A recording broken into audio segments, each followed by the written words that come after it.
Je vais essayer de participer avec vous. Donc, notre expérience à propos d'un dysfonctionnement de d'annuloplastie tricuspide.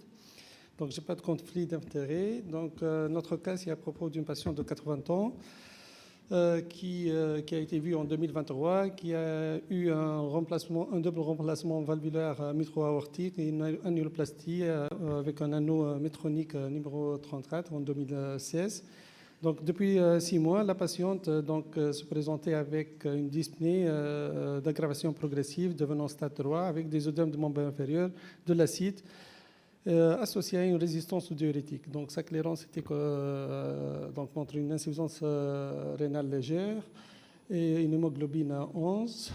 Donc, l'échocardiographie montre une bonne fonction VG, de bons paramètres des prothèses, une OG dilatée, un VD qui est dilaté avec une dilatation infundibulaire à 65, et une fonction systolique du VG conservée à 56.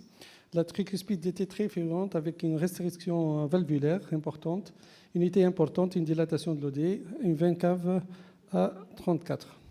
Donc, comme vous voyez ici, la fuite tricuspide en couleur. Et le défaut de coaptation sur l'image mobile de la tricuspide, un début de dysfonctionnement ventriculaire droite avec une onde S à 10 et une veine cave qui est dilatée. Donc, voilà d'autres images. Ici,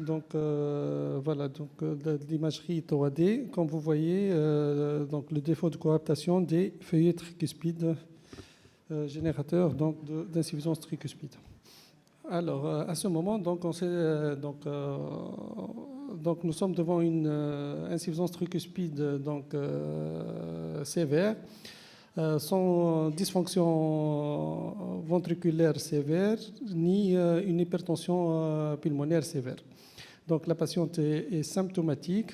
Donc, à ce moment, on se trouvait dans un croisement de décision entre la chirurgie et un traitement interventionnel, selon, comme vous voyez, l'algorithme de recommandations 2021 de la prise en charge des valvulopathies.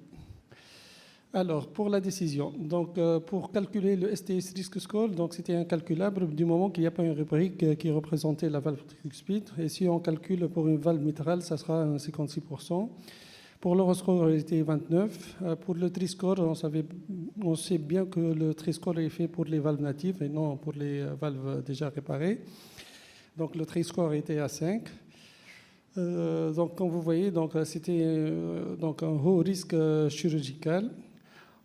Pour la transplantation par cathéter, on s'est référé un tout petit peu à la littérature et on a bien étudié la faisabilité de ces techniques chez nous. Donc pour le score Triscore, comme vous voyez ici, le traitement interventionnel où la chirurgie fait mieux que le traitement pour l'insuffisance tricuspide symptomatique. Pour le traitement percutané, sur les valves natives, il y a le triclip et il y a l'implantation valvulaire. Par contre, ici, pour nous, la patiente elle a une annuloplastie, le valve in ring, c'était la bonne alternative pour pallier au risque chirurgical. Comme vous voyez là, ici, l'anneau métronique 34, on a bien choisi la valve Mayval. Ça a été choisi sur plusieurs critères, dont le premier, c'est essentiellement financier. Donc, on a choisi la 32.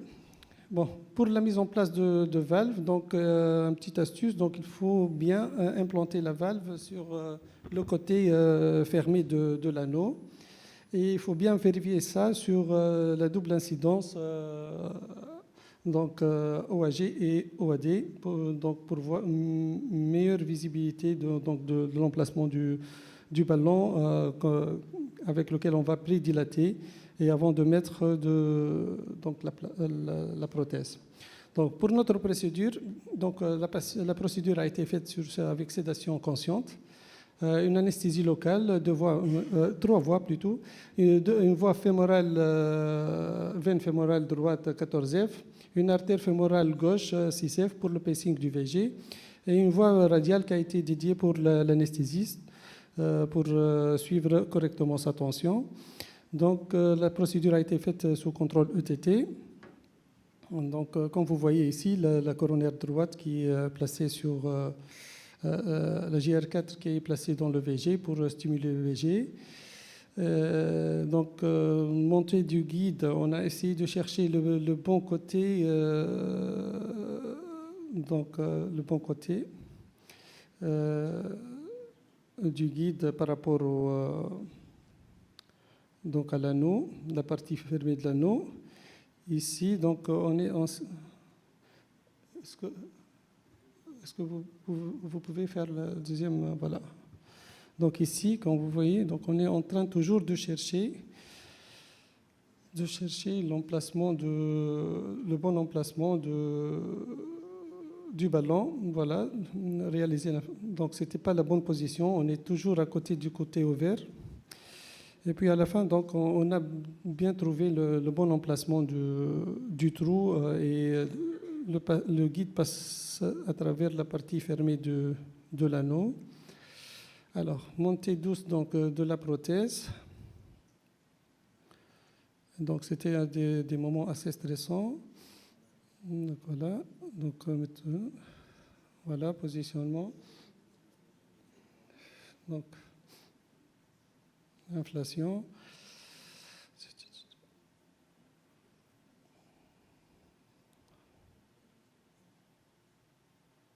Donc, il faut dire qu'on est en train de pacer à 160 battements par minute. Hein.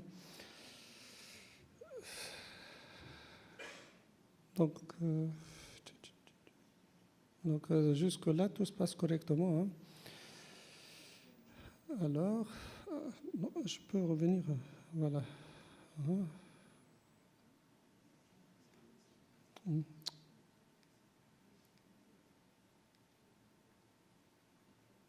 Voilà.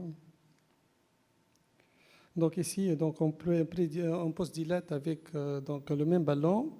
Une première post-dilatation, on a ajouté 2 cc au ballon, puis une deuxième, on a ajouté 2 autres cc, et ceci pour augmenter encore la taille de la valve. Alors, les suites opératoires, donc il n'y a pas de choc cardiogénique, il y avait une stabilité hémodynamique, le TT post-op n'a pas montré de gradient, la fuite était paraprothétique minime, et la patiente, dès le lendemain, elle est sortie tranquillement. Alors, après un mois, donc, on a la patiente toujours donc, asymptomatique, il n'y avait rien. Donc, comme vous voyez, la prothèse avec une petite fuite paraprothétique. Et si vous voyez ici, donc, juste dans le petit coin, une petite fuite, une petite ouverture à côté de la valve dans la coupe 3D. Je ne sais pas si vous l'avez vu. Hein. Voilà. Alors, jusque-là, la patiente elle est asymptomatique. Alors, à 6 mois, la patiente, quand même, elle développe des œdèmes de membre inférieur. Donc, une ETT a été faite. Donc, comme vous voyez, donc, la valve toujours en place. Il y a juste un petit pertuis à côté. Voilà, une fuite paraprothétique qui devenait importante avec une grande déhiscence à côté de la valve. Donc, à ce moment, on a discuté, est-ce que voilà, il faut faire quelque chose, dilater encore la prothèse ou fermer le petit trou à côté, ou bien donc, juste remettre le traitement de diurétique. Voilà, donc toujours, il n'y avait pas de HTAP. Voilà, bonne fonction VD, donc le VD, il avait une bonne fonction. Donc, on a remis un tout petit peu de diurétique et depuis, donc, la patiente elle est asymptomatique.